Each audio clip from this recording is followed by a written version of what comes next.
Jazakallah khair. Dr. Zakir, next question.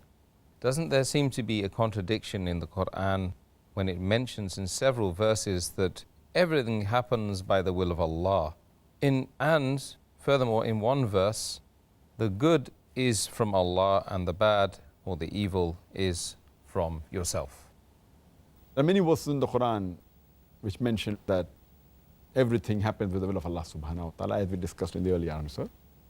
But it's mentioned in Surah Nisa chapter 4, verse number 79. All the good that happens is from Allah subhanahu wa ta'ala. And all the evil is from the human beings. On the face of it, it seems to be a contradiction. But if you realize the real meaning, there's no contradiction at all. For example, the electricity comes from the head power station. It's coming. The power is from the head station. And with that, you can use good things, you can use equipment, you can use machinery.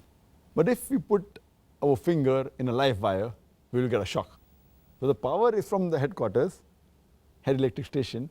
But if we put a finger and do a thing which is not supposed to be done, then we get a shock. So the good is from the power station. But if the power is cut from the headquarters, I will not get a shock. But we cannot blame that because the power is coming from there, they are to blame for the shock.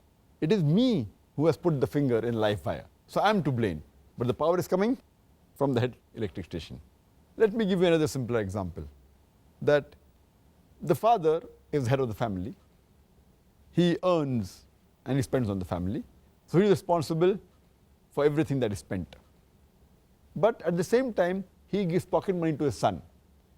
Now with the pocket money what the son receives, he gambles, he has alcohol. So who's to blame? The person to blame for doing this sin of gambling and having intoxication is the son. But the money is coming from the father. So it's happening with the money of the father, but who's to blame? The son. The same way, everything happens in the will of Allah subhanahu wa ta'ala, but if anything good takes place, it's because of Allah subhanahu wa ta'ala. Any bad, it is because of you. So I hope this example will make you understand that there is a correlation between both these verses. There's not a contradiction, but it's a clarification.